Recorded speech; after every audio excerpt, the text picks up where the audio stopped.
This video explains turn unit conveyor modeling. The turn unit conveyor receives a box and rotates when the box reaches the center. After the conveyor finishes to rotate, the box flows toward another conveyor. First, import geometry of component to be modeled. Geometry can be imported by the following steps. Note that there is also another way to import geometry, such as dragging and dropping files into the 3D world. Select the Home tab, click Geometry in the Import group, select the file of Turn Unit Conveyor, and click the Open button.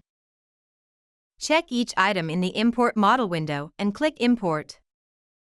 The geometry is imported to a new component and is displayed in the 3D world. The new component is placed at the origin of the 3D world. Select the component. In the Component Properties window, the file name is set as the component name. The world coordinate system is used, and the x, y, and z coordinates are set to 0. Components can be imported anywhere in the 3D world by simply dragging and dropping files into the 3D world. Note that when components are imported from geometry in the import group, the components in a CAD file or geometry file are always placed at the origin of the 3D world. Let's define the node structure of component. For conveyors, because table geometry needs to rotate without conveyor legs rotating, the geometry needs to be moved to a new feature and a new node. With the component selected, select the Modeling tab. In the Component Graph window, you can check that the name of component root is the same as that of component. Select the root node and check the component properties as follows. To rename the root node and component, enter Turn Unit. Expand the node feature tree in the lower of the Component Graph window. All geometry imported to the component are included in one geometry feature. The table geometry needs to be separated from the other geometry. Click Tools in the Geometry group and select Split. Change the split level in the Split feature window and split geometry. Click All Table Geometry in the 3D world. They become highlighted in green once selected. Click Rollers while holding down the Control key to select multiple geometry. Click the side rails while holding down the Control key. Click the plate, which supports the table, as well. To move the geometry to a new feature, click Split in the Split feature window. In the node feature tree, you can check that the geometry has been split. When you select the original geometry, only the conveyor legs and base are highlighted. When you select the table geometry, only the table is highlighted. Click Tools in the Geometry group. There is Link of Extract. A new node can be created in the component, and the selected geometry can be moved to the new node.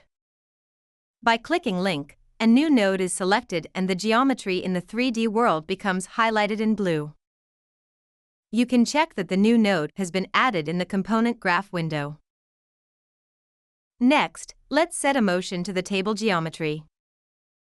To set a motion that the table rotates clockwise or counterclockwise around the z-axis, define the node motion including the geometry.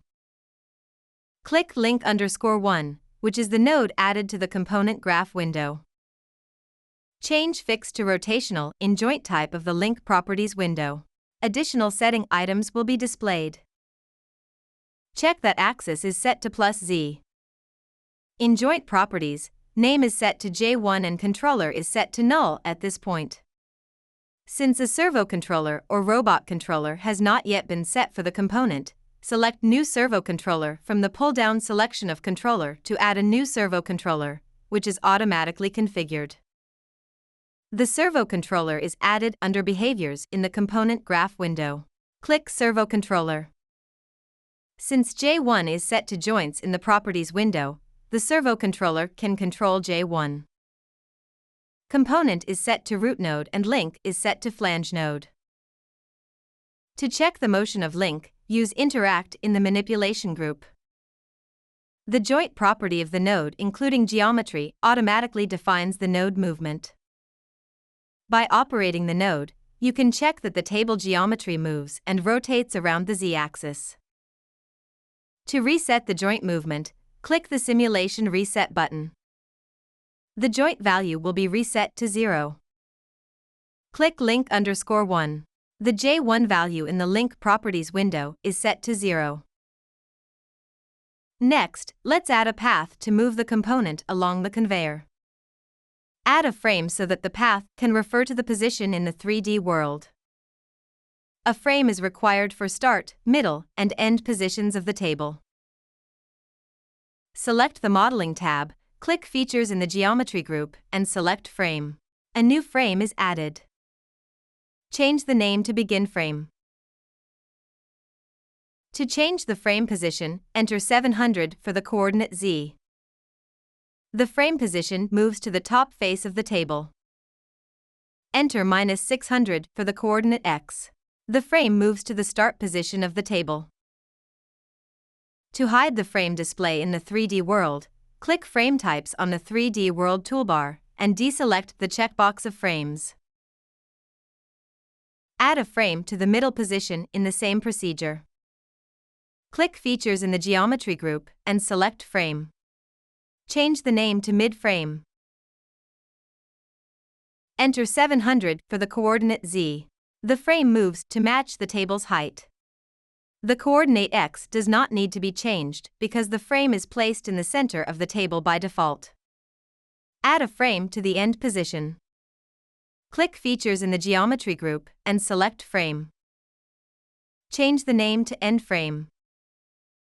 Enter 700 for the coordinate z. The frame moves to match the table's height. Enter 600 for the coordinate x. The frame moves to the end position of the table. Add a one-way path to move the component along the conveyor by the following steps. Click Behaviors in the Behavior group and select One-Way Path of Material Flow. The path needs to refer to the frame positions. Click the arrow button and the plus button of Path in the Properties window. The order in which the component moves can be set to the path by selecting the frames. Select Begin Frame, Mid Frame, and End Frame in order. If frames are added to the path in the wrong order, click the arrow button next to the frames to sort them. Let's add a signal and sensor to the path to detect when the component has reached the center of the table. First, create a signal by the following steps. Click Behaviors in the Behavior group and select Boolean of Signal. Change the name to Center Signal. To create a sensor, click Behaviors in the Behavior group again and select Path of Sensors. Since Component Path Sensor has been created, place the sensor in the mid-frame position. For the sensor to detect when the origin of component passes the mid-frame position, select Mid-Frame from the pull-down selection of Frame in the Properties window, and select Origin from the pull-down selection of Trigger At and Reset At. To notify the component detection, select Center Signal from the pull-down selection of Bool Signal. When the sensor detects the component, a signal, true value, is sent. When the sensor is reset, a signal, false value, is sent. Next, add a sensor to the path by the following steps. Select One-Way Path in the Component Graph window. Click the arrow button and the plus button of Sensors in the Properties window. Select Component Path Sensor to add it to the path. Since Component Path Sensor has been added to Sensors, fold down the field and move to the next step. As in the previous step, add a signal and sensor to detect when the component leaves the table. Click Behaviors in the Behavior group and select Boolean of Signal to create a new Boolean signal. Change the name to Exit Signal. To add a new sensor, click Behaviors in the Behavior group again and select Path of Sensors. A new Component Path Sensor has been added.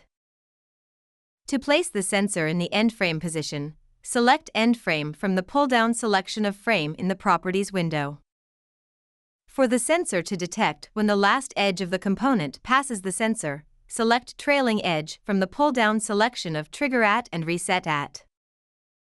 Select Exit Signal from the pull-down selection of Bool Signal. When the component leaves the path, a signal, true value, is sent. When the component is completely out of the path, a signal, false value, is sent. Add a sensor to the path by the following steps. Select one-way path in the component graph window. Click the arrow button and the plus button of sensors in the Properties window. Select Component Path Sensor _2 to add it to the path. Let's add an interface for transferring a component between the turn unit conveyor and another conveyor. The turn unit conveyor requires a frame that refers to the input-output position of the component. The component is input to the begin frame position, flows along the path, and is output from the exit signal position. Since the table rotates, a frame for the input position needs to be added next to the conveyor. To create a new frame, select the root node in the component graph window, and click Features in the Geometry group. Select Frame and change the name to Enter Frame. Move Enter Frame to the position where the component is input to the conveyor. To set the frame to match the table's height, enter 700 for the coordinate z. To move the frame to the position where begin frame is located, enter -600 for the coordinate x. When the table rotates, enter frame does not move, but some frames rotate along with the table. Click the Reset button. Add a frame for the output position next to the conveyor. Click Features in the Geometry group and select Frame. Change the name to Exit Frame. To set the frame to match the table's height, enter 700 for the coordinate z. To move the frame next to the conveyor, enter 600 for the coordinate y. When the table rotates, end frame and exit frame point in different directions. Exit frame needs to be rotated 90 degrees around the z-axis. Enter 90 for the coordinate rz. The x-axis direction of exit frame has been changed. When the table rotates, the x-axis of exit frame points in the same direction as that of end frame. Click the Reset button. Next, let's add an interface. Other components can be connected by adding an input interface to the enter frame position and an output interface to the exit frame position. Click Behaviors in the Behavior group and select One-to-One of Interface to add a new interface. Click Add New Section. To set the connection position, select Enter Frame from the pull-down selection of Section Frame. Add a new field called Flow. To transfer the component from one container to another, select One-Way Path from the pull-down selection of Container. To receive the component at the input port of the path, select Input from the pull-down selection of Port Name. The input interface setting has been completed. Next, create an output interface by the following steps. Click Behaviors in the Behavior group and select One-to-One. Click Add New Section. Select Exit Frame from the pull-down selection of Section Frame. Add a new flow field. To transfer the component from the path to another container, select One-Way Path from the pull-down selection of Container, and select Output from the pull-down selection of Port Name. When the table rotates, the frames remain arranged in the same way as the interfaces and connections to other components. Reset the simulation. The joint value is restored to 0. Let's go to the next step. Let's add a Python script to control the timing of when the conveyor rotates and the component flows in a different direction.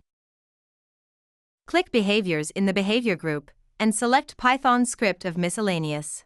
Python script is added under Behaviors in the Component Graph window. Create a Python script to an upper hierarchy of tree structure. To use a sensor signal, connect the signal to the script. When the signal value is changed, the script should be able to recognize the change. Temporarily minimize the script editor window. Select Center Signal in the Component Graph window. Click the arrow button and the plus button of Connections in the Properties window. Select Python script so that the signal and the Python script are connected. In the same way, connect exit signal and the Python script. Select Exit Signal in the Component Graph window. Click the arrow button and the plus button of Connections in the Properties window. Select Python script. When the center sensor detects the component, the script recognizes it. When the end sensor detects the component, the script recognizes it again. Restore the script editor window to the original size. VC script import is necessary to use the Python script, and it is written by default. The onRun function executes the program when the simulation is performed. Variables need to be defined to refer to an object. Write comp equals get component to acquire information of component, including this Python script. The variable comp is used to refer to the object in the component. To define the servo controller, write servo equals comp.findBehavior. The behavior of component will be referred. Write the name of variable or setting to be defined in parentheses. Write servo controller here.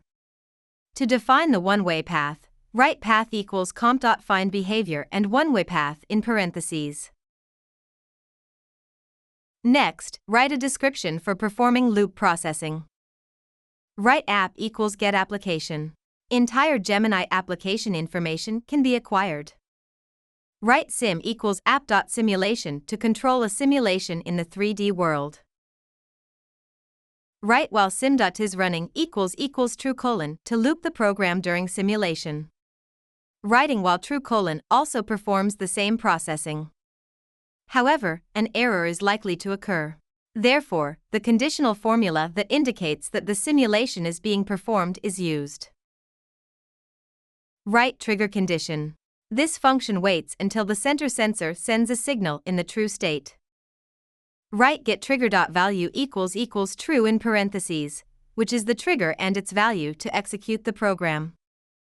The function waits for the signal connected to Python to become true, and executes the next program when this conditional formula is satisfied. The next program to be executed stops the path operation. Write path.enabled equals false. To prevent two or more components from being loaded on the conveyor, write path.capacityAvailable equals false. Because the path operation is not stopped and the component is accepted when the script is started, write path.enabled equals true and path.capacityAvailable equals true.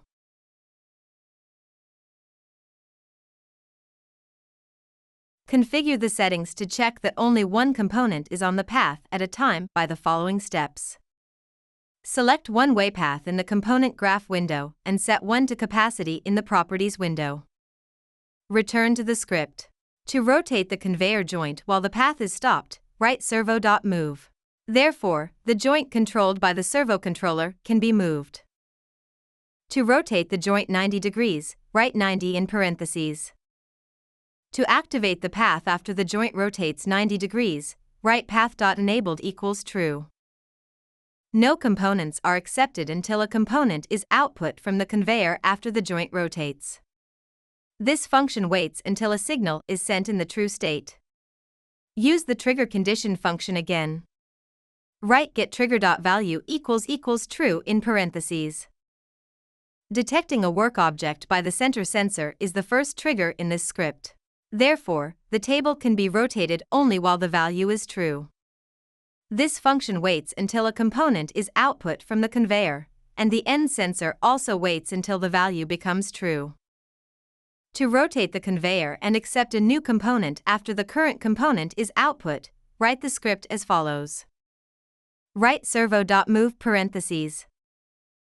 Write 0 in parentheses to specify the original position of the joint. Write the script as follows so that the path accepts the component after the joint moves. Write path.capacityAvailable equals true. Click Compile and close the script editor window. Save the component before checking the operation. Click Save in the component group. In the Save Component window, do not change the name. For the tag, which is optional, enter training here. Click Save to save the component to a file called My Models in Gemini. Operation of the program written with the Python script can be checked by performing the simulation. Let's check the interface of the component. Expand conveyors under Models by type in eCatalog and click Visual Components. Drag and drop conveyor into the 3D world. Connect the conveyor to the input interface of turn unit. The color of triangle has changed to green, which means that the conveyor and the turn unit have been connected. Add another conveyor and connect it to the output interface. To check how the table rotates, connect a feeder that generates the component as follows. Expand feeders under Models by type in eCatalog and click Visual Components. Drag and drop shape feeder into the 3D world. Connect it to the opposite side of the conveyor connected to the input interface. Perform the simulation. Boxes are generated, transported along the conveyor, and stopped at the center of the turn unit. Then, the table rotates, and the boxes are transported to another conveyor.